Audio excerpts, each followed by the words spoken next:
Assalamualaikum warahmatullahi wabarakatuh. Kami dari kelompok hotel izin memperkenalkan diri. Dari hotel pertama, silahkan. Terima kasih kepada Ibu Moderator. Saya menyampaikan bahwa saya nomor urut Hotel 1 atas nama Sahrul. Saya Hotel 2 Fauzi. Saya Hotel 3 atas nama Nurman. Dan saya yang terakhir yaitu dari Hotel 4 Siti Rohayati.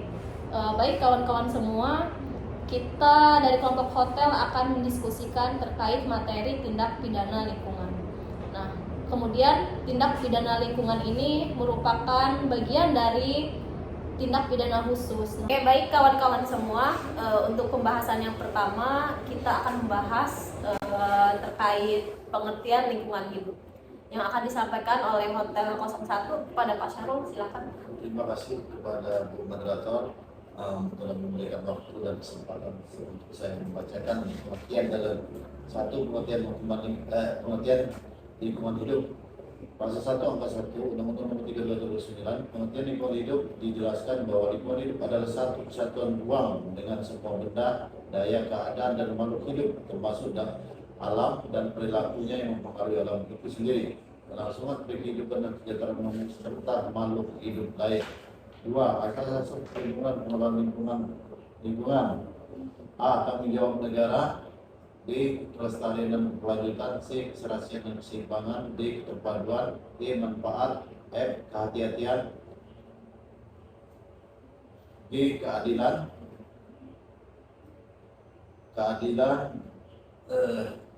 H. Ekoregion. I. Keanekaragaman hayati. J. Pencemaran membayar. K. Partisipasi. I. Kearifan lokal. M. Tata kelola pemerintahan yang baik. N. Otonomi daerah. 3. Tujuan perlindungan pengelolaan lingkungan. Baik, tadi terkait pengertian lingkungan hidup sudah disampaikan oleh Hotel 01. Nah, bagaimana sih tujuan perlindungan dan pengelolaan lingkungan? Mungkin akan disampaikan oleh Hotel 02, Pak Oji. Boleh. Silakan. Boleh. Jadi di sini kita mencoba kita bahas dulu ya gambaran umumnya seperti apa terkait lingkungan hidup itu, terus kemudian nanti kita di akhir akan kita diskusikan gitu. Ya, silakan. Tujuan dari perlindungan dan pengelolaan lingkungan ada di pasal 13 angka 2 Undang-Undang Nomor 32 tahun 2009. Tujuannya yang pertama, melindungi wilayah NKRI dari pencemaran dan atau kerusakan lingkungan hidup. Yang kedua, menjamin keselamatan, kesehatan dan kehidupan manusia. Selanjutnya, menjamin kelangsungan kehidupan makhluk hidup dan kelestarian ekosistem. Yang berikutnya, menjaga kelestarian fungsi lingkungan hidup. Selanjutnya, mencapai keselarasan dan keseimbangan lingkungan hidup. Dan yang berikutnya, menjamin terpenuhinya keadilan generasi masa kini dan generasi masa depan. Yang berikutnya, menjamin pemenuhan dan perlindungan hak atas lingkungan hidup sebagai bagian dari hak asasi manusia. Berikutnya, mengendalikan pemanfaatan sumber daya alam secara bijaksana, mewujudkan pembangunan berkelanjutan dan mengantisipasi isu lingkungan global. Pengendalian pencemaran kerusakan lingkungan dalam rangka pelestarian lingkungan hidup meliputi 3 cara. Cara yang pertama dengan pencegahan, cara yang kedua dengan penanggulangan, dan yang cara terakhir dengan pemulihan. Ketiga cara itu akan dibahas oleh Hotel 03. Baik, terima kasih Hotel 02. Baik, di dalam pengendalian pencemaran kerusakan lingkungan, itu ada 3 cara yang sudah disebutkan tadi oleh Hotel 02. Yaitu yang pertama, pencegahan. Pencegahan ini adalah instrumen yang dimana pencemaran atau kerusakan lingkungan hidup sendiri itu yang terdiri atas KLHS, yang artinya itu kajian lingkungan hidup strategis. Ya, Lalu yang kedua itu adalah tata ruang. Yang ketiga baku mutu lingkungan. Yang keempat kriteria baku kerusakan lingkungan hidup. Yang kelima itu AMDAL. Yang keenam UKL atau UPL. Yang ketujuh perizinan. Yang kedelapan adalah instrumen ekonomi lingkungan hidup. Yang kesembilan peraturan perundang-undangan yang berbasis lingkungan hidup. Lalu yang ke-10 anggaran berbasis lingkungan hidup. Yang ke-11 analisis risiko lingkungan hidup. Yang ke-12 audit lingkungan hidup. Lalu yang terakhir dalam pencegahan itu ada instrumen lain sesuai dengan kebutuhan dan atau perkembangan ilmu pengetahuan. Lalu selanjutnya ada yang namanya penanggulangan. Nah, yang pertama dalam penanggulangan itu adalah setiap orang yang melakukan pencemaran dan atau kerusakan lingkungan hidup itu wajib melakukan penanggulangan pencemaran atau kerusakan lingkungan hidup. Lalu yang kedua, penanggulangan dan pencemaran itu atau kerusakan lingkungan hidup itu sebagaimana dimaksud pada ayat 1 itu dilakukan dengan cara yang pertama, pemberian informasi peringatan pencemaran atau kerusakan lingkungan hidup kepada masyarakat. Lalu yang kedua, pengisolasian pencemaran atau kerusakan lingkungan hidup. Lalu yang ketiga, penghentian sumber pencemaran dan atau kerusakan lingkungan hidup. Dan lalu yang terakhir, yaitu cara lain yang sesuai dengan perkembangan ilmu pengetahuan dan teknologi. Lalu ketentuan ini bisa lebih lanjut mengenai tata cara penanggulangan pencemaran atau kerusakan lingkungan hidup sebagaimana yang dimaksud pada ayat 1 diatur dalam peraturan pemerintah. Lalu yang ketiga ada pemulihan yang terdapat yang disebutkan di dalam pasal 53 ayat 1 yang menyebutkan setiap orang yang melakukan pencemaran dan atau kerusakan lingkungan hidup wajib melakukan pemulihan fungsi lingkungan hidup. Lalu yang ayat kedua, pemulihan fungsi lingkungan hidup itu sebagaimana dimaksud pada ayat 1 dilakukan dengan tahapan. Jadi ada tahapan-tahapannya, ya. Jadi ada tahapannya. Lalu tahapan yang pertama adalah penghentian sumber pencemaran dan pembersihan unsur pencemaran. Jadi tahapannya itu yang pertama itu dihentikan dulu sumber pencemarannya dan lalu dibersihkan sumber pencemaran itu. Lalu yang kedua remediasi, yang ketiga rehabilitasi, yang keempat restorasi, dan yang kelima yang terakhir cara lain yang sesuai dengan perkembangan ilmu pengetahuan dan ketentuan lebih lanjut mengenai tata cara pemulihan fungsi lingkungan hidup sebagaimana yang dimaksud pada ayat 2 diatur dalam peraturan pemerintah. Lalu dilanjut dengan pasal 54 ayat 1 yang menyebutkan setiap orang yang melakukan pencemaran dan atau kerusakan lingkungan hidup itu wajib melakukan pemulihan fungsi lingkungan hidup. Lalu ayat 2 disambung, pemulihan fungsi lingkungan hidup sebagaimana dimaksud pada ayat 1 dilakukan dengan tahapan seperti disebutkan tadi, penghentian sumber pencemaran dan pembersihan unsur pencemaran, remediasi, rehabilitasi dan restorasi. Lalu dilanjut lagi dengan pasal 55 ayat 1, pemegang izin lingkungan sebagaimana dimaksud dalam pasal 36 ayat 1 wajib menyediakan dana penjaminan untuk pemulihan fungsi lingkungan. Lalu yang ayat kedua, dana peminjaman itu disimpan di bank pemerintah yang ditunjuk oleh menteri, gubernur atau bupati atau wali kota sesuai dengan kewenangannya. Ya baik. Saya akan melanjutkan penjelasan dari kawan-kawan hotel 1, 2, dan 3. Tadi sudah menjelaskan apa itu pengertian lingkungan hidup berdasarkan Undang-Undang Nomor 32 Tahun 2009. Kemudian berbicara asas perlindungan dan pengelolaan lingkungan. Kemudian berbicara tujuan perlindungan dan pengelolaan lingkungan. Kemudian pengendaliannya seperti apa.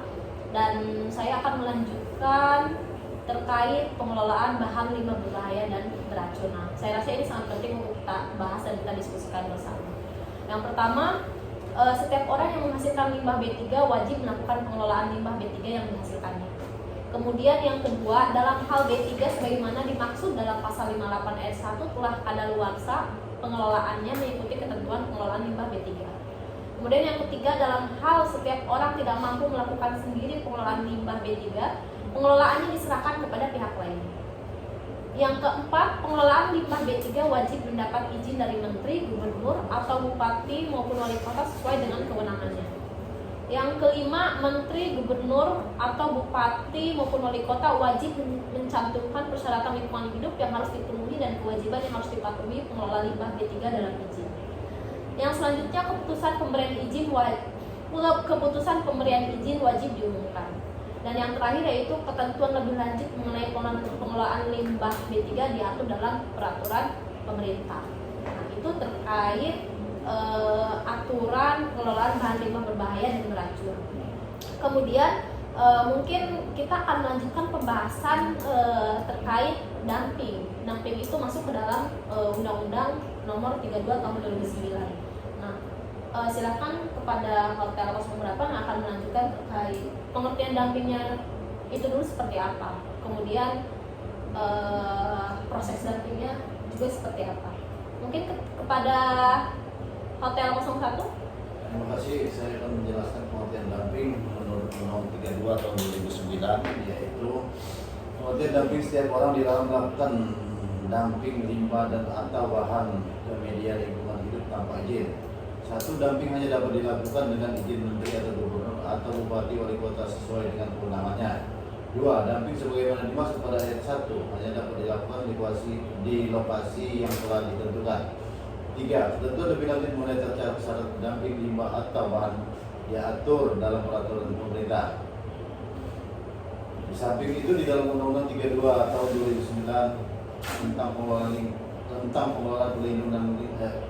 pengelolaan perlindungan lingkungan hidup mengatur yaitu peran serta masyarakat. Satu, setiap orang berhak mendapatkan pendidikan lingkungan hidup, akses informasi, akses motivasi, dan akses keadilan dalam memenuhi hak atas lingkungan hidup baik dan sehat. Setiap orang berhak mengajukan usul dan atau keberatan terhadap rencana usaha dan atau kegiatan yang diperkirakan dapat menimbulkan dampak terhadap lingkungan hidup. Setiap orang berhak untuk berperan dalam perlindungan dan pengelolaan lingkungan hidup sesuai dengan peraturan perundang-undangan. 4. Setiap orang berhak melakukan pengaduan akibat dugaan pencemaran dan atau kerusakan lingkungan hidup. Selanjutnya akan dilanjutkan oleh Hotel 02. Pak Fauzi lanjutkan. Ya, dumping maksudnya tadi di kata Pak Sarul masalah dumping. Dumping itu maksudnya itu membuang limbah ke ke media lingkungan. Jadi nanti belum diarti tapi Apa dilanjut? ulang ya. Dumping yang dimaksud Pak Sahrul tadi itu maksudnya adalah pembuangan limbah B3 ke lingkungan, ke media lingkungan, lingkungan hidup tanpa izin ya. Saya melanjutkan tentang pengawasan sosial. Pak Sahrul menjelaskan tentang peran serta masyarakat dalam undang-undang ini. Ada peran pengawasan sosial. Perannya adalah pemberian saran, pemberian usul, keberatan, pengaduan dan atau penyampaian informasi dan atau laporan. Sekarang kita membicarakan tentang penyelesaian sengketa lingkungan hidup.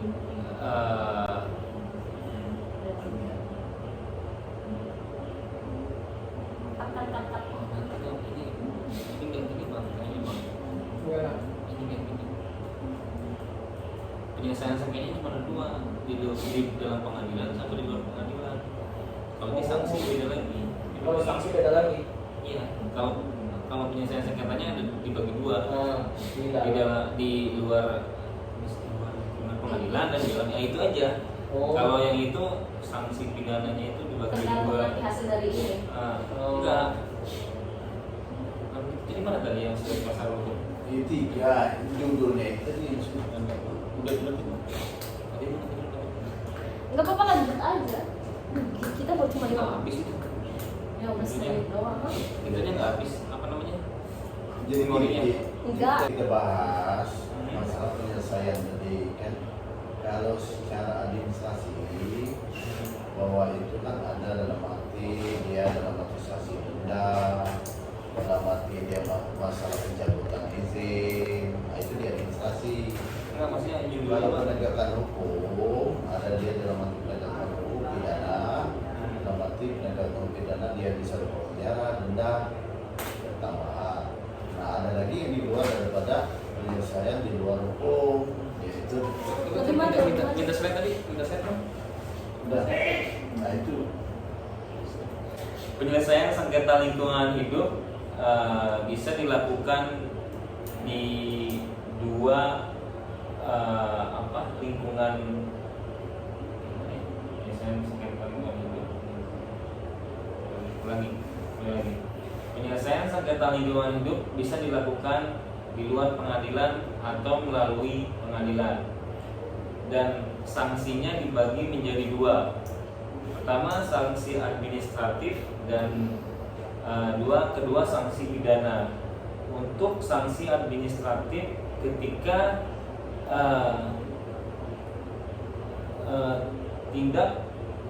tindakan yang tidak menimbulkan dampak kesehatan, keselamatan lingkungan. Sanksi administratif itu bisa berupa teguran tertulis, paksaan pemerintah, denda administratif, pembukuan perizinan berusaha, atau pencabutan perizinan berusaha. Sedangkan sanksi pidana adalah bisa pidana penjara, pidana denda, dan pidana tambahan. Tadi sudah dijelaskan oleh Hotel 02 terkait bagaimana peran serta masyarakat dalam melakukan pengawasan, ya. Ada Bisa dibahas lagi. ya. Kan bosan kalau nggak langsung aja. Oh iya. Maksudnya langsung aja penegakan hukum pidana di pasal 8. Oke, saya menambahkan dari Hotel 02 terkait bagaimana penegakan hukum pidana. Nah, sanksi pidana diatur dalam pasal 61 sampai 69. Kemudian dilanjut pasal 71 sampai 72 dan pasal 82, 88 sampai dengan pasal 102. Dan kemudian sanksi perdatanya diatur dalam pasal 93, pasal 53, pasal 102 dan pasal 109. Langsung aja Ti, kan bisa dikat. Iya. Udah langsung aja kan udah. Oh iya. Langsung aja. Saya Oke, langsung aja. Hotel 01 Pak Sarul. Hotel 02 Fauzi. Hotel 03 Nurman. dan saya yang terakhir Hotel 04 Siti Rohayati. Di sini kami akan mencoba mendiskusikan terkait materi hukum lingkungan hidup. Diskusikan Siti, ulang lagi. Menjelaskan dan mendiskusikan. Kan kami jelaskan kan tadi. Oke, baik kawan-kawan semua, kami dari kelompok hotel akan mencoba menjelaskan terkait materi hukum lingkungan hidup. Oke, gitu dong. Baik kawan-kawan semua, tadi kita sudah menjelaskan mulai dari pengertian lingkungan hidup berdasarkan Undang-Undang Nomor 3 Tahun 2009. Ulang lagi. Ulang lagi. Kok 23 sih? Oke. Oke, baik kawan-kawan semua, tadi kita sudah menjelaskan mulai dari pengertian lingkungan hidup menurut Undang-Undang Nomor 32 Tahun 2009, kemudian dilanjut terkait asas perlindungan dan pengelolaan lingkungan, kemudian tujuan perlindungan dan pengelolaan lingkungan, selanjutnya pengendalian maupun pencegahan, penanggulangannya dan pemulihannya, serta tadi terakhir sudah kita sampaikan juga terkait penyelesaian sengketa lingkungan hidup itu sendiri, termasuk penegakan hukum pidana dan perbuatannya seperti apa. Selanjutnya kita akan mendiskusikan, kita ambil satu case ya, satu contoh kasus terkait perkara yang memang masuk ke dalam tindak pidana lingkungan.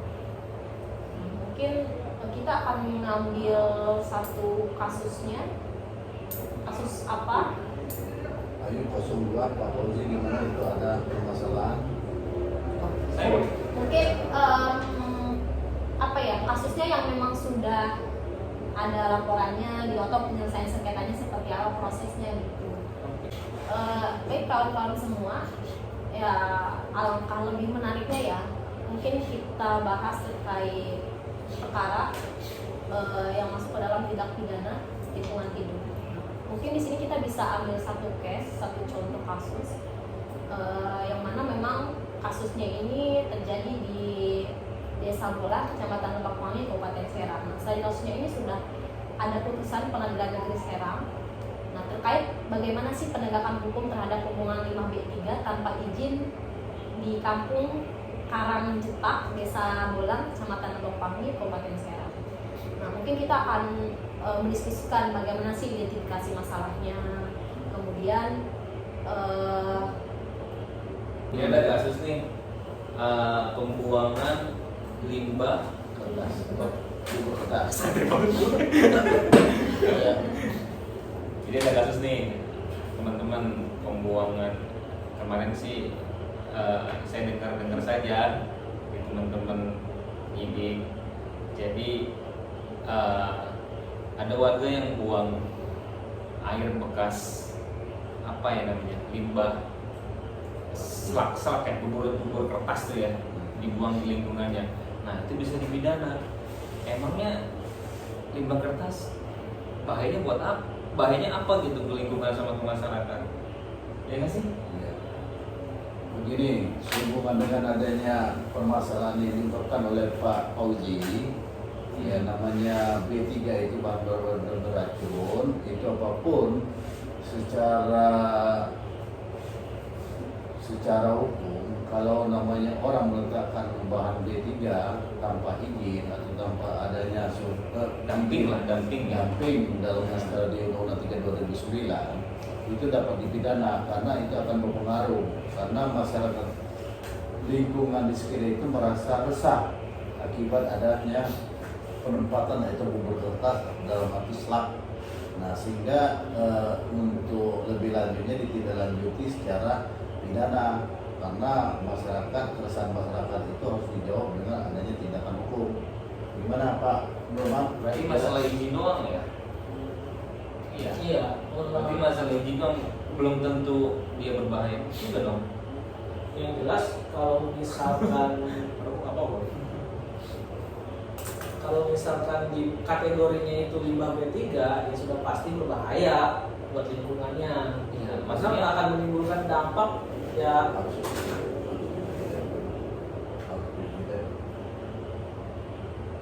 Oh, nggak apa-apa ya kan? Kan Iya, nggak apa-apa kan kita debat. Iya. Kan saya ngebatin maksudnya. iya. Maksudnya kan begini, ini kan berarti permasalahan izin doang dong. Kan belum tentu juga ya namanya kertas dijadiin bubur apa berbahaya. Iya nggak sih? iya betul. Iya nggak? Memang pada kasus yang disampaikan oleh Hotel 02 ini yaitu terkait apa ya, dumping gitu. Oke, ulang-ulang nih. Jadi terkait kasus yang memang disampaikan oleh Hotel 02 ini, memang ini terkait perizinan saja gitu. Jadi setiap orang dilarang melakukan dumping atau limbah bahan ke media lingkungan hidup tanpa izin. Nah, itu memang sudah diatur di dalam Undang-Undang Nomor 32 tahun 2009. Permasalahannya kan begini, permasalahan Iya, soal krusial. izin aja sih Bang.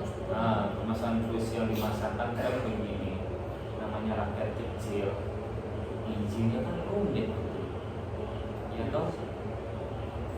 Ya begini, walaupun gimana ya setiap pelaku usaha baik badan perseorang ya harus tetap membuat izin, karena izin itu telah diatur oleh Undang-Undang 3 2009. Setiap orang berusaha menyangkut masalah berdampak akan lingkungan hidup ya tetap harus mempunyai izin. Tapi Di samping itu yang permasalahan kita yang kita permasalahkan ini kan mengatur masalah dalam arti perizinan aja, tidak menyangkut dalam arti sisi material akibat daripada pembuangan limbah itu, karena yang namanya material ini kita menyangkut akibat atau dampak lingkungan yang diakibatkan oleh bubur kertas itu slak. Nah, permasalahannya gini Bang, yang berizin saja belum tentu juga dia tidak merusak lingkungan. Kalau masalah izin doang toh, iya kan? Kan masalah izin doang. Sekarang ada perusahaan besar, dia mempunyai izin, dia belum tentu juga dia tidak merusak lingkungan. Iya betul. Iya kan? Betul ini. Bener nggak? Hotel 02 ini memang kasus yang menarik ya. Kalau memang kita masuk Semua ini kan harus kayak masalah ya, secara formal ya taruh izin. Masalah akibat dampak itu kan dalam arti harus dilakukan dalam arti harus ada sampel menyatakan bahwa itu dalam arti oh ini tingkat ambang batasnya telah melewati begitu. Jadi tidak semuanya yang orang berizin akan melakukan hal itu, apalagi dia secara formal tidak berizin udah menyalahi gitu.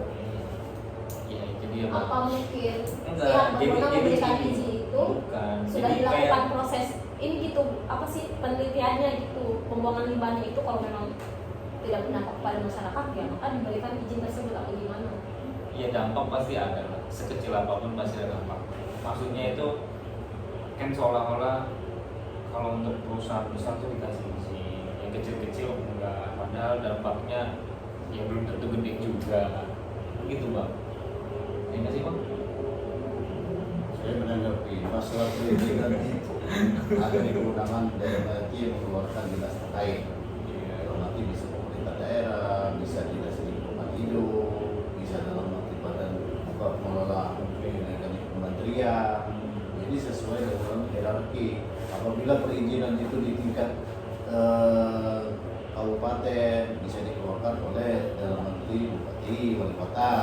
Kalau dia udah di perizinan dalam arti tingkat antar provinsi bisa kementerian. Kalau di kabupaten antar kabupaten kota bisa aja dikeluarkan oleh provinsi.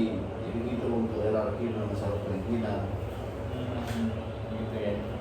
Tadi kita apa ya mencoba mendiskusikan terkait kasus tindak pidana pembuangan atau dumping limbah bahan berbahaya dan beracun Pidana pembuangan kan itu itu kan tidak pidana pembuangan. atau dumping. Tidak pidana pembuangan. Apa sih? Tidak pidana dumping aja. Oh iya, oke. Enggak. Tidak pidana di dalam itu aja. Tidak pidana lingkungan hidup. Iya. Kayak gitu. Oke, kawan-kawan Ada semua. istilah gitu. Istilah dumping. Oh ini jadi ada. Oke, kawan-kawan semua tadi kita sudah mendiskusikan terkait tindak pidana lingkungan hidup. Nah, kasusnya ini memang terkait pembuangan limbah bahan berbahaya dan beracun tanpa izin. Mungkin istilah yang terdapat di Undang-Undang Nomor 32 Tahun 2009 ini yaitu disebut dengan dumping. Nah, terkait sanksi pidananya